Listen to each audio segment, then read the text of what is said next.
Mari kita berdoa.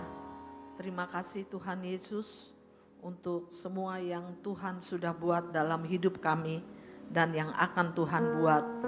Biar kami terus percaya kepadamu dan terus taat akan Engkau. Dalam nama Tuhan Yesus, haleluya, amin. Amin, terima kasih.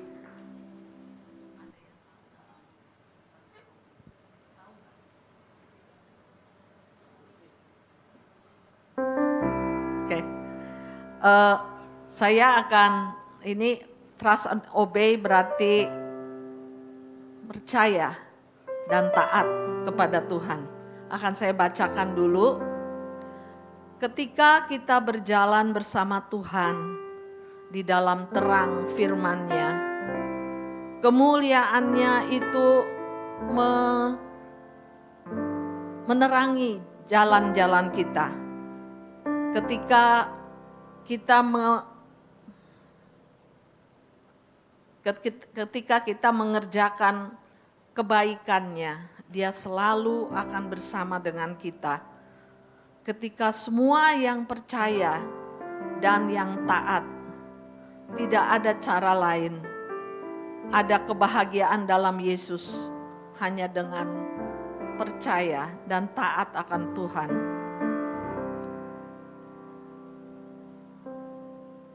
Bayangan akan muncul dan juga awan di langit itu akan sirna dengan segera dengan senyuman dari Tuhan. Jangan takut, jangan bimbang, bahkan jangan mengeluh atau mengeluarkan air mata yang sia-sia, karena dengan percaya dan dengan taat kepada Tuhan, tidak ada cara lain tapi bahagia di dalam Kristus. Di dalam persekutuan yang manis dengan sesama anak Tuhan, kita duduk di dalam bersama di dalam kakinya, bukan di dalam kakinya, di bawah kakinya. Dan kita berjalan bersama-sama dengan Dia dan Dia bersama-sama dengan kita. Kemana Dia menyuruh kita pergi, kita ikut, kita percaya, dan kita taat. Nyanyikan lagu ini.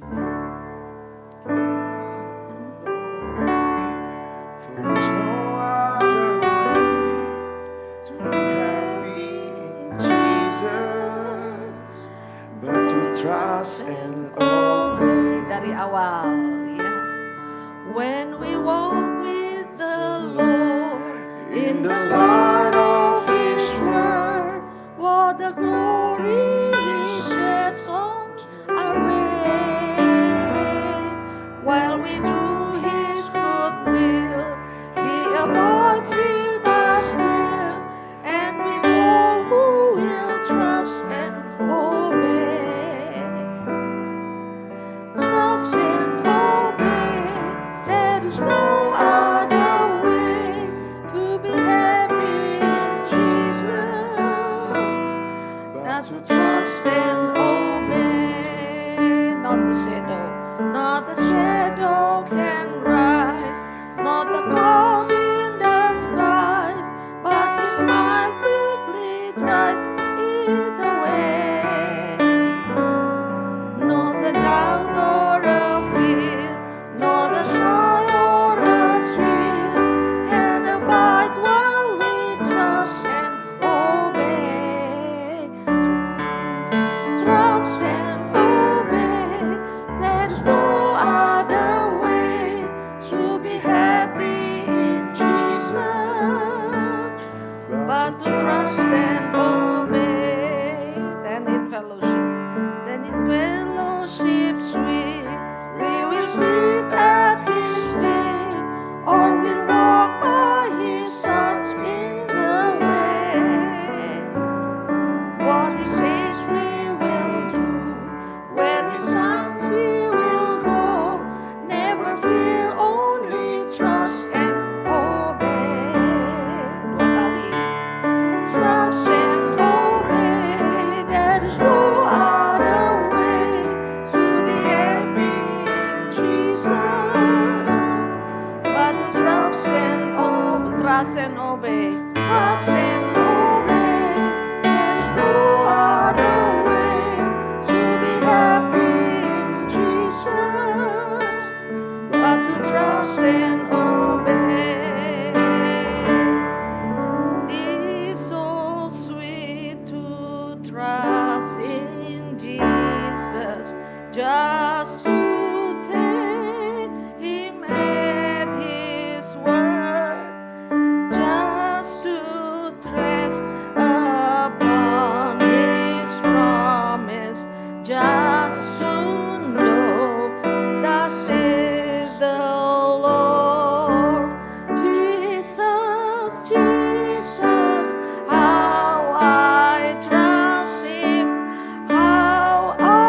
terus percaya pada Yesus. Yeremia 17 ayat 7 sampai 8. Bisa dibuka.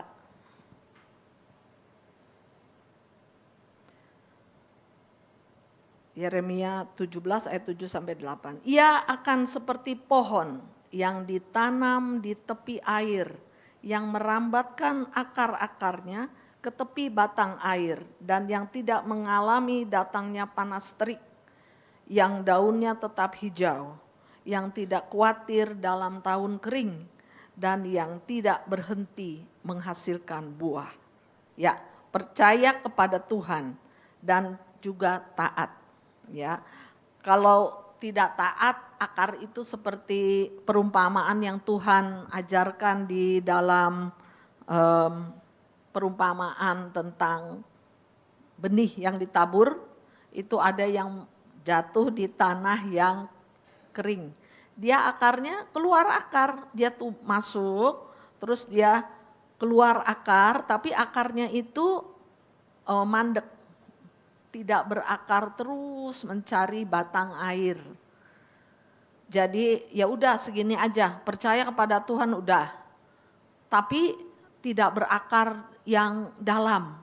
Sehingga kalau kesusahan datang, ketika panas terik itu datang, menjadi apa? Menjadi layu. Daunnya menjadi layu, bahkan akhirnya kering satu pohon.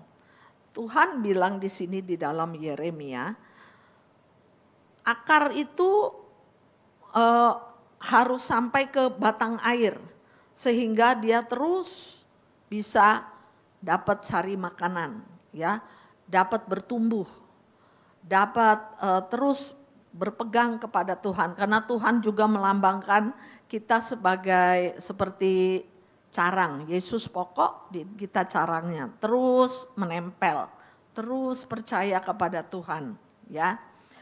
Jangan begini,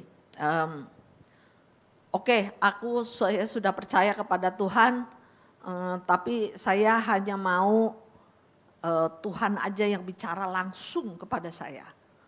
Jadi kita tidak taat dengan Tuhan yang Tuhan tetapkan di atas kita. Jadi kalau kita bilang, saya percaya kepada Tuhan, tapi saya nggak mau tuh disuruh-suruh sama dia tuh yang lebih muda dari saya, nyuruh-nyuruh gitu ya. Tapi Tuhan tempatkan dia di atas kita. Jadi Tuhan bilang trust and obey. Bagaimana kita bisa taat kepada Tuhan yang tidak kelihatan? Kalau yang kelihatan aja kita nggak taat, ya, kita berontak melulu, alasan terus argumen terus, ya, membenarkan diri terus, tidak menjadi anak atau orang yang taat kepada Tuhan. Saya ada satu, bukan contoh ya, saya pernah, karena kolega saya itu mau, karena teman-teman saya ini muda-muda, ada yang banyak yang belum nikah, terus begitu dia nikah, kita ini yuk, kita pajang-pajang di pintu kelas, pakai apa kek gitu. Saya mikir pakai apa ya? Oh ya, saya di rumah ada anggrek. Terus, tapi mati nggak tuh ya? Ditaruh di pintu. Oh, pakai air. Oh ya, saya potong itu berapa anggrek, terus ditaruh di air. Saya pikir biasanya kata anggrek lama Bu, katanya bisa berminggu-minggu. Apa benar ya? Kalau ada akarnya loh ya. Kalau nggak ada akarnya, ternyata nggak segitu lama. Begitu ada air, besoknya saya malah pakai kapas-kapas basah gitu. Saya tempel di pintu kelas. Cuma 2 hari, 3 hari, banyak yang layu pada jatuh, ya, nggak tahan. Karena dia keluar dari sumbernya, dari akarnya, dia keluar dari yang memberi dia kehidupan, Sehingga putuslah dia. Tidak bisa bertahan lama. Demikian juga dengan kita. Kalau kita tidak percaya dengan sungguh-sungguh kepada apa yang Tuhan firmankan dari hari ke hari, dan kita tidak taat menjalani apa yang Tuhan firmankan, lama-lama kita jadi kering. Ya, daunnya jadi kering, terus nanti batangnya jadi kering, males-malesan, gak mau lagi ke gereja karena bosen gitu.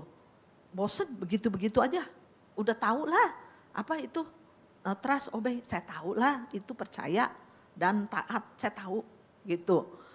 Gak usah dengerin karena udah ngerti cerita Abraham, cerita siapa, udah tahu.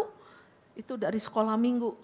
Saya kalau sekolah minggu tanya, siapa yang udah tahu cerita, saya nggak kasih tahu judulnya, yang mengambil batu 5, terus bawa ali-ali, wah udah tahu mereka. Saya bilang jangan ini, jangan jawab. Ini diginiin terus dilempar. Itu siapa? Karena anak TK, dia bilang, Ibu Lis. Bukan yang di Alkitab. Baru mereka tahu. Tapi kalau anak-anak sekolah minggu, siapa yang udah dengar cerita itu 10 kali? Ada yang angkat tangan, yang 20 kali, yang 100 kali udah dengar. Ada sih yang gak angkat tangan. Jadi udah tahu cerita itu dari sekolah minggu, betul. Tapi firman Tuhan itu baru setiap kali. Kalau Tuhan menerangi kita membaca, itu baru setiap kali. Saya udah pernah saksikan di sini, kalau saya bukan dari keluarga Kristen. Jadi pada saat saya masih 3 tahun gitu ya, memang ini Tuhan memberi hikmat yang begitu kepada para orang tua, pada para guru ya. Mereka bilang 5 tahun pertama itu adalah golden age. Jadi itu anak dicekokin dengan segala ilmu pengetahuan, dan sayangnya cuma ilmu pengetahuan, jadi bukan keseluruhan, cuma di sininya doang. Padahal keseluruhan ya, maksudnya bukan cuma pinter di sini, tapi juga bisa sosial, bisa segala-galanya seharusnya. Nah, pada saat saya umur 3 tahun, karena orang tua saya ini anak pertama, terutama papa saya. Jadi mama saya tuh punya ipar banyak dan masih kecil-kecil. Jadi dia mantu yang baik ya. Dia ngurusin ipar saya, kadang saya lihat kasihan bener ya, karena saya anak ke-8.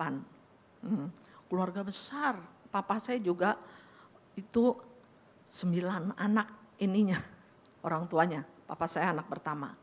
Jadi mama saya ngurusin itu ipar-iparnya. Ya, sampai ngecek saya yang sampai yang kecil-kecil. Jadi saya deketnya sama siapa?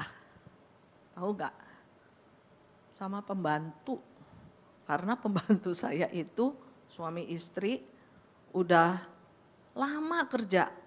Udah lebih dari 10 tahun sebelum saya lahir. Jadi udah seperti keluarga sendiri. Nah, karena udah ribet gitu ya, ngurusin semua, belum lagi koko-koko saya yang di atas saya. Kan saya anak ke-8, atas-atasnya banyak dong ya. Jadi ada adik saya 1, ke-9.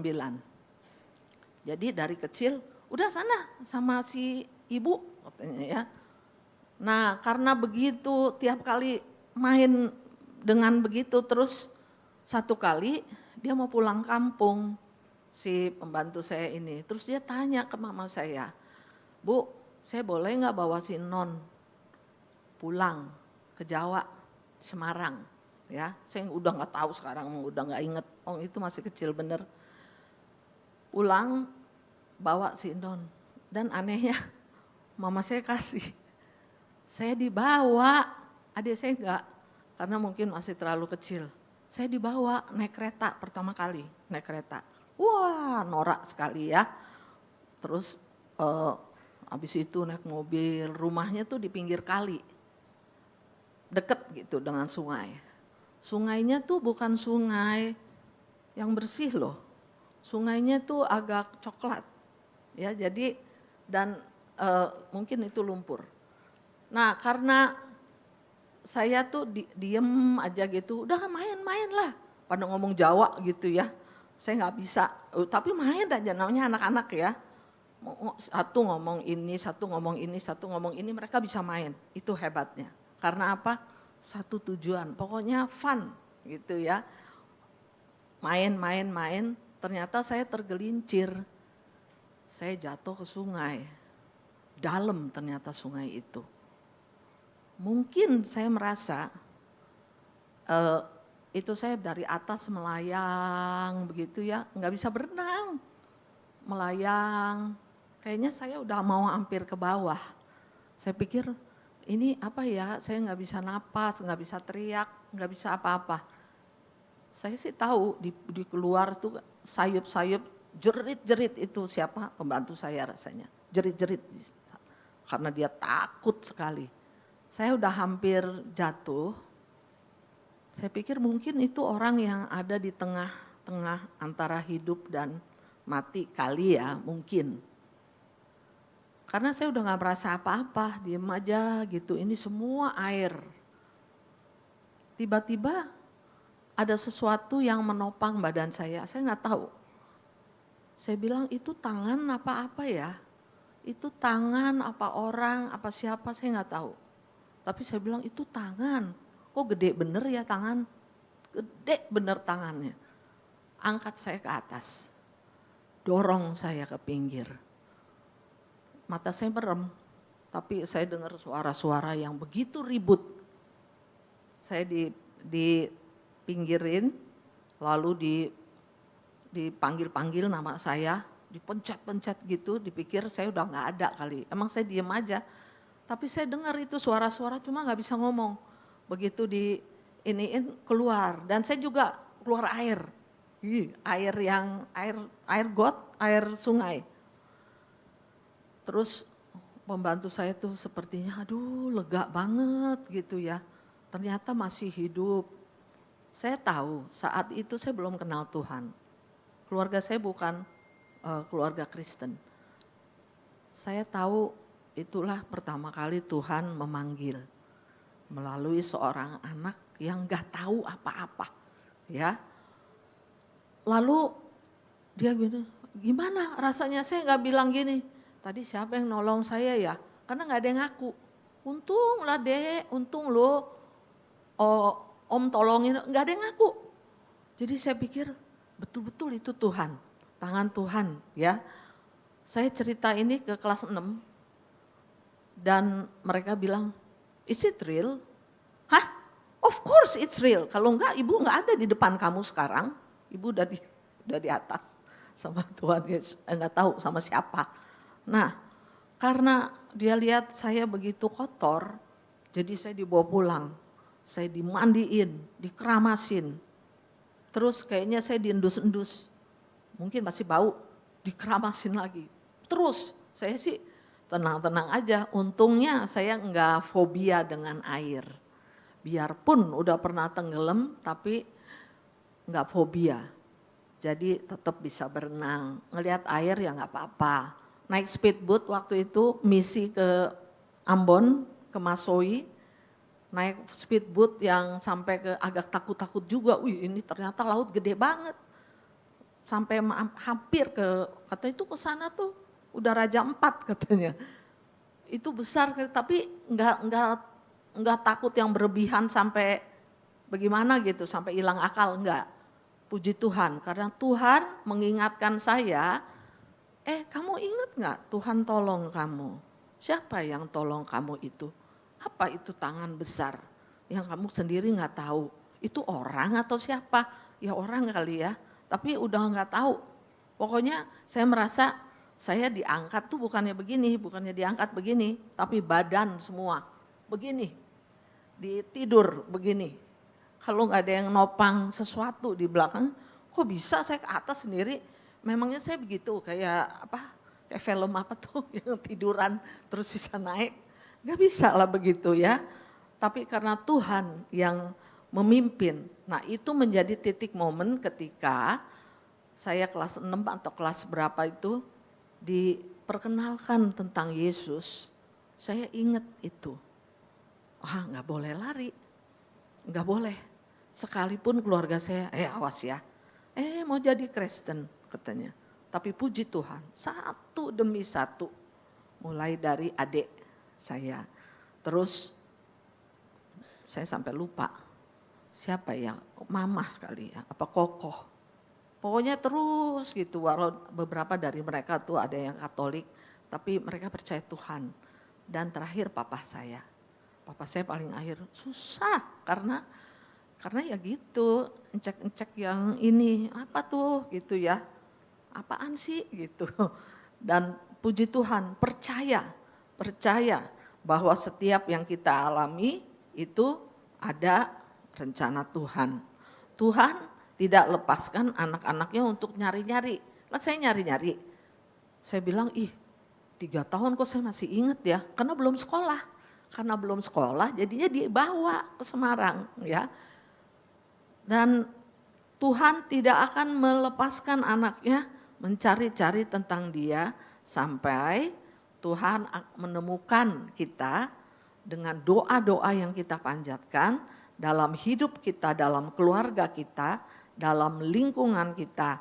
Jangan takut dengan segala himpitan, jangan takut dengan segala aniaya, ya, karena Tuhan beserta dengan orang yang percaya dan taat kepada firman-Nya. Coba lihat dari 2 Korintus 4 ayat 7 sampai 9. 2 Korintus 4 ayat 7 sampai 9. Tetapi harta ini kami punyai dalam bejana tanah liat, supaya nyata bahwa kekuatan yang melimpah-limpah itu berasal dari Allah, bukan dari diri kami. Dalam segala hal kami ditindas, namun tidak terjepit. Kami habis akal, namun tidak putus asa. Kami dianiaya, namun tidak ditinggalkan sendirian. Kami dihempaskan, namun tidak binasa. Ya, itu waktu Paulus di penjara, itu kan udah habis akal, udah disiksa, diapain. Nah kita yang zaman sekarang mungkin lain, himpitannya lain. Terus kesusahannya lain, tapi tetap pada saat kita ditindas mungkin kita nggak disukain. Saya kalau tanya ya anak-anak dulu saya pernah coba tuliskan kenapa kamu mau jadi guru. Apa ya? Saya tulis. Terus ada pertanyaan begini, coba tuliskan pengalaman guru yang paling bagus menurut kamu dan guru yang paling jelek. Waduh, pasti lebih banyak yang, bukan pasti, mungkin lebih banyak yang jelek kali ya. Karena saya bilang ya ampun begitu sempurnanya, nggak boleh pilih kasih, nggak boleh. Terus nggak boleh muji-muji, ini terus yang dipuji, yang itu nggak pernah. Terus nggak boleh yang ini dilewatin aja, yang itu diperhatiin. Waduh susah. Nah tapi ditindas tapi tidak terjepit. Saya pernah masuk satu kelas, tapi saya pikir mungkin itu bukan guru bener ya, namanya juga kursus. Saya kursus Inggris. Kelas saya nih ada yang calon dokter gigi, ada yang calon insinyur, udah pinter-pinter lah ya. Saya nih anak kelas berapa waktu itu? SMA 1 kali ya atau apa. Diem, salah melulu, kalau latihan salah melulu. Terus itu gurunya di depan kelas, ini nih memang nggak bisa lah, udah itu. Saya bilang sama-sama bayar ya, kan kursusnya sama-sama bayar. Cuma dia kebetulan aja dia udah duluan dari saya, udah masuk sekolah dokter gigi. Nah jadi sejak itu kalau gitu saya nggak boleh begitu ya. Memang ada yang lemah, ada yang pinter di bagian lain. Di sini dia nggak bisa matematika, tapi yang ini dia pinter banget kalau main bola. Itu bola bisa di dribble, anak masih kecil bener bisa dribble sampai pinter amat saya bilang, karena kecerdasannya beda-beda. Jadi nggak boleh yang ini nggak pakein yang ini aja, nggak boleh begitu. Nah dalam keadaan begitu tidak terjepit, itu masalah anak-anak. Kalau masalah dewasa, habis akal mau apa lagi nih ya? Ini udah, kok nggak jalan-jalan ya? Apalagi ya? Tidak putus asa, karena musuh yang paling ini kalau udah nggak ada semangat, itu musuh yang paling bahaya. Jangan putus asa, biarpun katanya seolah-olah aku orang yang paling malang di dunia, padahal banyak yang lebih malang dari dia, ya. Dan aku orang yang paling menderita di dunia, enggak ada, karena firman Tuhan sendiri bilang yang engkau alami itu tidak melebihi kekuatanmu, tapi Tuhan akan memberi kekuatan. Kalaupun kita merasa, ya ampun aku segininya, segini susahnya ya, ada yang lebih susah, dan tetap ditolong Tuhan kalau kita melekat kepada Tuhan Yesus.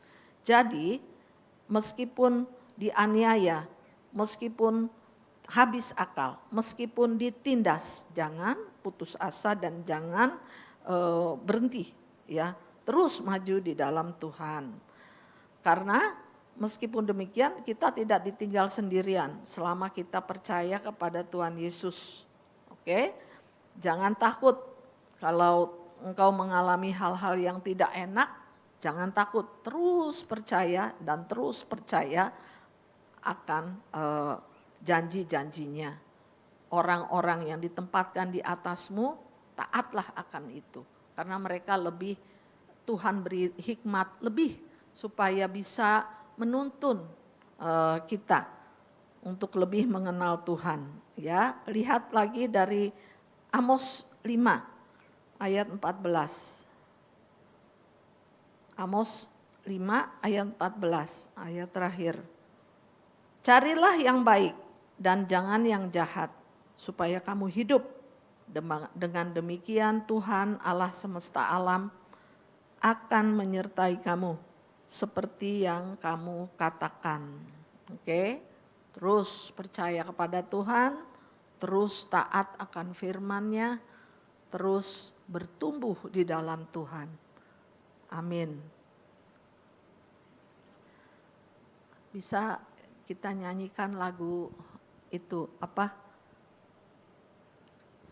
Tuhan tak pernah janji, langit selalu biru.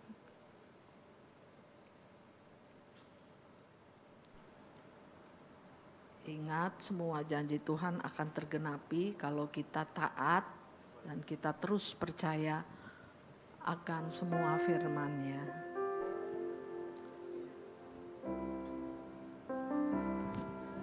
Tuhan tak pernah janji, langit selalu biru, tetapi Dia berjanji selalu menyertai. Tuhan tak pernah janji jalan selalu rata, tetapi Dia berjanji berikan kekuatan. Jangan pernah menyerah, jangan berputus asa. Mujizat Tuhan ada saat hati menyembah. Jangan pernah menyerah, jangan berputus asa. Mujizat Tuhan ada bagi yang setia akan percaya. Dari awal Tuhan tak pernah janji. Tuhan tak pernah janji. Terima kasih Tuhan Yesus. Semua yang terjadi dalam kehidupan kami itu atas seizin Tuhan. Ajar kami terus percaya akan Engkau. Ajar kami terus taat dengan semua firman yang sudah Tuhan berikan. dan orang-orang di sekitar kami. Dalam